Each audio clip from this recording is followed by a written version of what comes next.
جن دعاؤں کو تم مانگتے مانگتے تھک جاتے ہو، اصل میں وہی دعائیں تو اللہ کو پسند آ جاتی ہے۔ جن سجدوں کو تم طویل کرتے ہوئے اپنی تہجد ادا کرتے ہو، اصل میں وہی سجدے تو تمہیں اللہ سے جوڑ دیتے ہیں۔ کوئی بھی تکلیف ہمیشہ نہیں رہتی۔ جو آج مشکل ہے کل وہی آسانی ہوگی۔ جس تکلیف میں اللہ سے مدد مانگتے ہو، اصل میں وہی تکلیف تو تمہارے سکون کا باعث بن جاتی ہے۔ مت بھولو، تمہارا رب تمہیں کبھی تنہا نہیں چھوڑتا۔ وہ تمہیں تکلیف سے نکال کر صبر کی راہ پر چلنا سکھا دیتا ہے۔ مت بھولو، تمہارے اٹھتے ہاتھوں کی لاج رکھنا صرف تمہارا رب جانتا ہے۔ مت بھولو، تمہارا رب صرف کن کہتا ہے اور ہر شے فیکن کی صدائیں بلند کرتی ہے۔ اللہ دینے میں تھوڑی دیر ضرور کرتا ہے، مگر دیتا وہی ہے جسے تم نے رو رو کر دعاؤں میں مانگا ہوتا ہے۔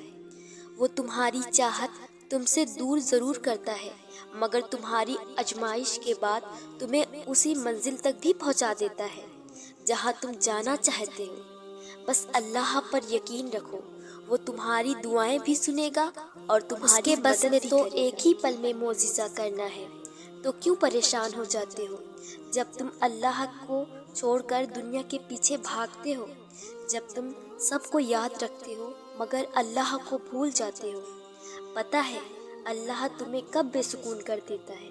جب اللہ وہ ساری دنیا، ساری چیزیں تمہارے ہاتھوں میں تھما کر تمہیں بے سکون کر دیتا ہے۔ پھر ہر شے حاصل کر کے بھی تم خوش نہیں ہوتے۔ پھر اذان کی آواز کان تک تو پہنچ جاتی ہے مگر دل تک نہیں پہنچ پاتی۔ چاہت رکھو لیکن اللہ کی چاہت سے بڑھ کر کچھ بھی نہیں۔ اپنی پسند مانگا کرو لیکن اللہ کو مانگنے سے پہلے نہیں۔ یوں اللہ تمہیں بتاتا ہے کہ میں ہوں تو سب ہے، گر میں نہیں تو کچھ نہیں۔ تم اسے سب سے اول رکھو، وہ معجزوں کے لیے تمہیں سب سے اول رکھے گا۔ تم اسے خاص رکھو، وہ تمہارے لیے اپنا کن خاص رکھے گا۔ ہم سب کو ہمدردی کی نہیں، احساس کی ضرورت ہوتی ہے۔ ایسا احساس جو کسی کی تکلیف جانتے ہوئے اللہ سے مخصوص دعائیں کرے، جیسے اپنی تکلیف میں ہم اللہ سے مدد مانگتے ہیں، کیونکہ ایک دوسرے کے لیے دعائیں مانگنا سب سے زیادہ خوبصورت ہے۔ جب منزل تک پہنچنے کے لیے تمام راہیں بند نظر آئیں، تب بھی یاد رکھنا کہ ایک راہ ایسی ہے جو اب بھی تمہارے لیے کھلی ہے۔ جب تمہارے پاس کچھ بھی باقی نہ رہے، تب بھی یقین رکھنا کہ تمہارے پاس تمہارا رب ہے۔ جب کوئی بھی شخص تمہارے ساتھ چلنے پر آمادہ نہ ہو، تب بھی توکل رکھنا کہ وہ رب شہرک سے بھی زیادہ قریب ہے۔ وہ آج بھی تمہارا منتظر ہے۔ اللہ تم پر تمہاری رضا کے راستے تب بند کر دیتا ہے جب وہ چاہتا ہے کہ تم اسے راستے پر دوڑے چلے آؤ۔ وہ تمہاری دعائیں اس لیے اپنے پاس سنبھال لیتا ہے تاکہ تم اس کی التجائیں لے کر بار بار اس کے روبرو جاؤ۔ وہ اگر آزمائش دیتا ہے تو تمہیں اس پر پورا اترنے کی ہمت بھی ضرور دیتا ہے۔ وہ کبھی بھی تمہیں ناامید نہیں ہونے دیتا۔ اللہ تمہیں تب تک توڑتا ہے جب تک تم اس سے جڑ نہیں جاتے۔ وہ تمہیں تب تک بے سکون رکھتا ہے جب تک تم اپنا سکون اس کی رضا میں تلاش نہیں کر لیتے۔ وہ تب تک تمہیں عارضی محبتوں کی طلب لگائے رکھتا ہے جب تک تم اس کی محبت کی پہچان نہیں کر لیتے۔ وہ تمہیں پہلے تمہاری پہچان کرواتا ہے، پھر اپنا پتہ دیتا ہے کہ تم اپنی مرضی سے اس کی جانب نہیں جاتے، بلکہ جب اسے تم پہ بے حد پیار آتا ہے، جب وہ ایسے حالات پیدا کرتا ہے کہ تم اس کی جانب کھینچے چلے جاتے ہو۔ اللہ پاک جن راستوں پر گزار رہا ہے، گزرتے چلے جاؤ، صبر کے ساتھ، یقین کے ساتھ، کئی انجانی خوشی سے کہ جو بھی ہے، جو بھی ہو رہا ہے، سب اس کی مرضی سے ہو رہا ہے، سب اس کی رضا ہے، اور اس کی رضا کے ساتھ ہم اکیلے نہیں ہیں۔ اس مشکل میں وہ رب ہے۔ کیا ہوا جو کوئی ساتھ نہیں؟ وہ رب تو ہے نا ساتھ، اور اس کا ساتھ کافی ہے۔ جب تک رب ساتھ ہے تب تک ہمت ہے اور حوصلہ ہے، اور بس تب تک زندگی ہے۔ اللہ کے لیے کوئی بھی چیز ناممکن نہیں ہے۔ وہ جب جو چاہتا ہے وہ ہو جاتا ہے۔ تو پھر تم کیوں مایوس ہو گئے ہو؟ کیا تمہیں نہیں معلوم کہ اللہ نے کیسے بیوی حاجرہ علیہ السلام کو اپنی اولاد کے لیے پریشان دیکھ کر ان کے لیے زمزم کی نہریں جاری کر دی؟ کیسے اللہ نے اپنے خلیل حضرت ابراہیم علیہ السلام کو آگ سے بچایا، کیونکہ یہ اللہ کے وہ خاص بندے تھے جو ہر غم میں، ہر خوشی میں، ہر گھڑی میں اپنے رب کو پکارتے رہتے، اللہ سے مدد مانگتے رہتے۔ تو کیسے ممکن ہے کہ تم اسے پکارو اور وہ تمہاری پکار نہ سنے؟ کیسے ہو سکتا ہے کہ تم اس سے مدد مانگو اور وہ تمہاری مدد نہ کرے؟ اللہ تو منتظر ہوتا ہے تمہارے لوٹ آنے کا۔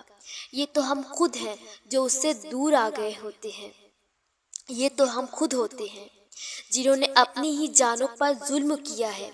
وقت سے پہلے منصوبی بندی کرنا، وقت سے پہلے بہت کچھ سوچ رکھنا، ایسا کرنا غلط نہیں ہے۔ اپنے مستقبل کا سوچنا، اس کے لیے فکر کرنا اچھی بات ہے، لیکن جب ویسا نہ ہو جیسا آپ نے چاہا، جیسا آپ نے سوچا، تب مایوس نہیں ہوتے، تب ناشکری نہیں کرتے، تب تمہارے لیے بہتری لکھنے والے سے شکوہ نہیں کرتے، کیونکہ جو تمہارے نصیب میں ہوگا وہ مل کر ہی رہے گا، اور جو تمہیں ناممکن لگتا ہے وہ بھی اس کے لیے ایک کن سے ممکن ہو سکتا ہے۔ تمہاری دعائیں، تمہارا انتظار کبھی رائے گاہ نہیں جائیں گے۔ کوشش کیا کرو مگر مایوس نہ ہوا کرو، کیونکہ رب کے فیصلے سے وہ مایوس ہو جاتا ہے جو اس پر یقین نہیں رکھتے، جن کا ایمان کمزور ہوتا ہے، جو یہ سوچ کر بیٹھے ہوتے ہیں کہ اب کچھ نہیں ہوگا۔ تو جان لو رحمان کا وعدہ سچا ہے، وہ السمیع ہے جو تمہاری سننے والا ہے اور سب جانتا ہے۔ اپنے سبھی فیصلے اس پر چھوڑ دو اور بہترین کا انتظار کرو۔ اگر تمہیں اللہ کی چاہ اور اللہ کی محبت چاہیے تو پھر تمہیں اپنی چاہ قربان کرنی ہوگی۔ اس کی دی ہوئی آزمائش کو اپنی جاگیر نہیں سمجھنا ہوگا۔ اگر پھر بھی تمہیں اپنی چاہ چاہیے تو اپنی چاہ کے پیچھے بھٹکنے کے لیے تیار ہو جاؤ، کیونکہ ایک دل میں دو محبتیں نہیں رہ سکتی۔ تم اللہ کو تب پہچانو گے جب تمہارے ارادے ٹوٹ جائیں گے۔ اللہ واقعی ایسے لوگوں کو ملتا ہے جو لوگ اللہ کو اچھے لگتے ہیں، جہاں کامل یقین اللہ سے جڑا ہوتا ہے۔ پھر معجزے ہوتے ہیں، آنسو میں مسکراہٹ کھلتی ہے، طریقوں سے روشنی ملتی ہے، تبھی تو اللہ دل سے یاد آتا ہے۔ اللہ اپنی یاد سب کو کہاں دیتا ہے، سارا میل نکال دیتا ہے، جس سے روشنی اور تاریکی ساتھ نہیں ہوتی۔ ایسے ہی دنیا کی خواہش اور اللہ پاک ان کے ساتھ نہیں رہ سکتے۔